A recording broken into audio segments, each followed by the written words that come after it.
And now, Internet Trash Talk News presents Shutdown Checklist with your news anchors, Captains Tony Anger and Eric Oxier. Good evening. I'm Captain Tony Anger. And I'm Captain Eric Oxier. Captain. Captain. Captain. Welcome to our first edition of Shutdown Checklist. Give us 5 minutes and we'll give you the State of the Union. Or lack thereof. Our top story, Westies falling like flies. For some mysterious reason, West Union members and Phoenix reps have been falling from their positions like, well, flies. In an April BPR meeting, Charlotte Union rep and USAPA's resident union buster, Steve Creamy, charged Captain Doug Dotter, a former ALPA negotiator, with acting contrary to the best interests of USAPA. The resolution passed in a squeaker 8-3 vote. Sanctions could range from USAPA's standard financial extortion to expulsion from the union. ITT News believes this heinous act is an attempt to hide yet another DFR failure by grievance granny, FO Tracy Perella.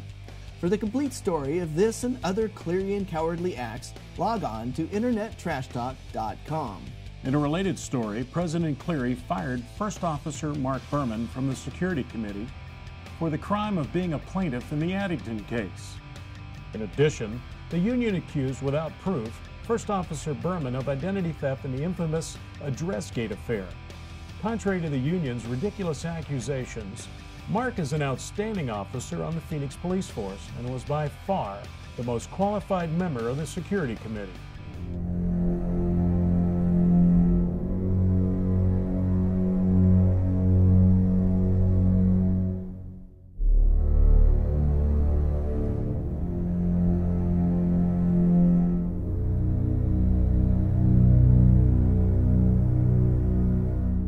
USAPA and the International Brotherhood of Teamsters. What is the connection? At a recent Philly meeting, a resolution was brought forward to have the IBT make a presentation. Are even the most devout USAPians starting to see this union as a monumental failure? More on this story as it develops. ITT News has learned that USAPA President Cleary is the equivalent of a deadbeat dad. As you'll recall, President Cleary attempted to fire hundreds of East and West pilots for late dues payments. Yet ITT News has discovered that after 3 years, Cleary still owes nearly $1,000 to ALPA. Apparently, what's good for the goose is not good for the gander with this hypocritical deadbeat dad. USAPA Vice President Randy Mowry is denying a police report accusing him of pushing Secretary-Treasurer Rob Strebel into a doorframe. In typical Clearian fashion, and without a shred of proof, Mowry went on to counter-accuse Strebel of being a sexual predator. Ironically, in 2009, President Cleary nominated Mowry to be USAPA's harassment czar. Sort of like making Muammar Gaddafi the head of the Human Rights Committee, wouldn't you say? Indeed. In Mowry's case, even the BPR smelled a rat and axed the idea. ITT News is cautioning anyone with business in the USAPA office to have a trusted witness nearby and be especially vigilant in the presence of USAPA Vice President Randy Mowry.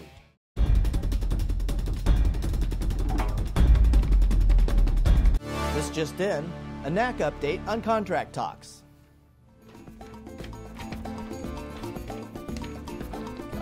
This is last month's update. Hang on. But it's the same thing. Blank.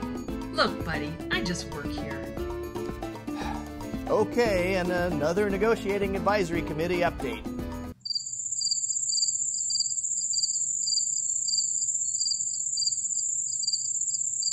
And now, in related news, an inspiring quote from NAC Chairman Paul Diorio. Quote, "Frankly, we cannot tell you what's next other than the fact that we must stay the course." Your $2 at work. Yup.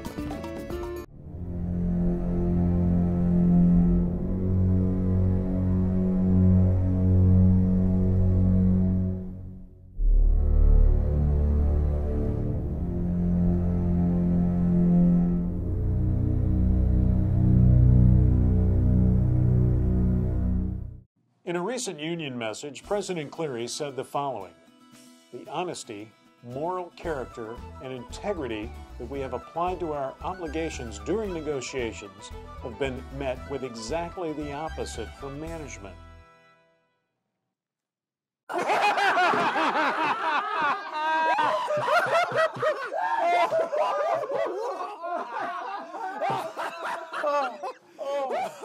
That hurt. Oh, sorry. Whoa, Mr. President, those are some big words. Thanks for the laugh.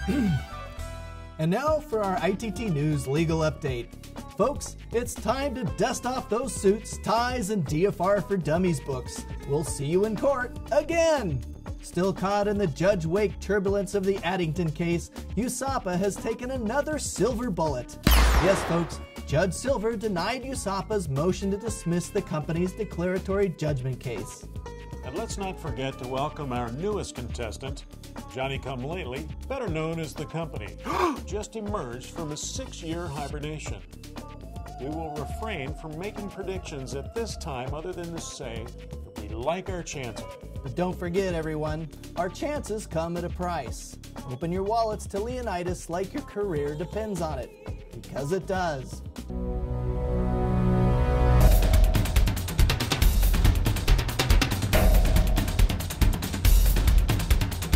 In yet another Union Watergate-type controversy, retired East pilot Steve Myers recently cut himself a $350 a day sweetheart deal with USAPA as a consultant, with his sole duty to answer the contract hotline phone.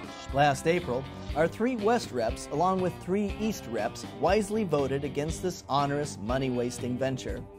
Furious at being opposed, President Clary unleashed devout USAPian Brian Flanzer, who quickly branded said reps criminals. The East reps reneged, and the $350 a day hotline was reestablished. Surprise, surprise, only the West reps had the guts to stand firm. ITT News is investigating the allegation that Contract Hotline Gate is in fact a political ploy to enrich another Clarion insider.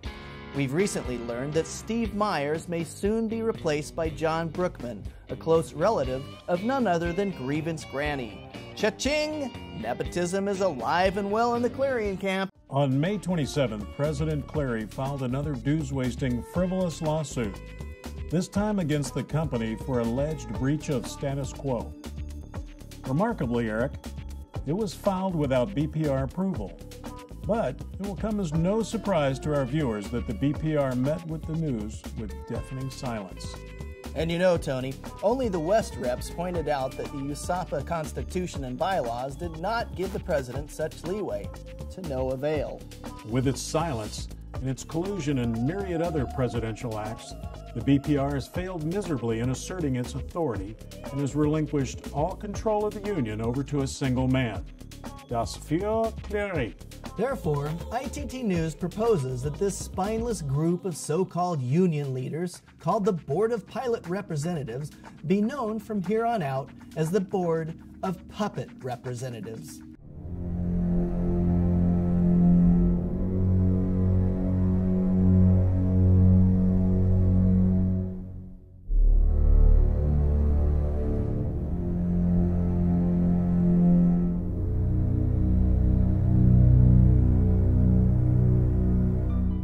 Now a warning to our viewers. Ladies and gentlemen, USAPA is so desperate for support and so devoid of ethics that recalled pilots and new hires alike are, during their first contact with the Union, shoved through the USAPA propaganda brainwashing machine.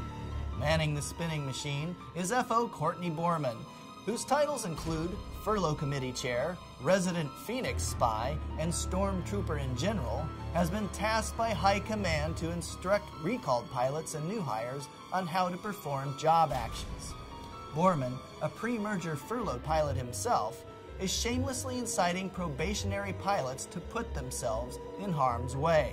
ITT News urges these pilots to ignore the venomous rhetoric coming from First Officer Borman and to concentrate on their studies and instead focus on the outstanding training experience. By the way, welcome back. Yes, welcome, welcome. And finally, viewers, we'd like to thank all the West pilots who came to CEO Doug Parker's recent Phoenix Crew News to voice their anger at the company. This message was heard 5 by 5. West Pilot's anger is over the belief that the company and USAPA colluded to take back from the West an alleged $2.6 million training overpayment. While the company and USAPA vehemently denied the collusion, how would the West Pilots know they were not invited to participate? The laissez-faire attitude from the company and the overt vindictiveness towards West Pilots that seems to be part of USAPA's DNA has undeniably created this untrustworthy and hostile atmosphere. At this point, we believe the company and USAPA deserve each other. I'm Captain Tony Anger. And I'm Captain Eric Oxier. Thanks for watching our first edition of Shutdown Checklist. Captain? Captain? Captain. Shutdown checklist complete. Verified.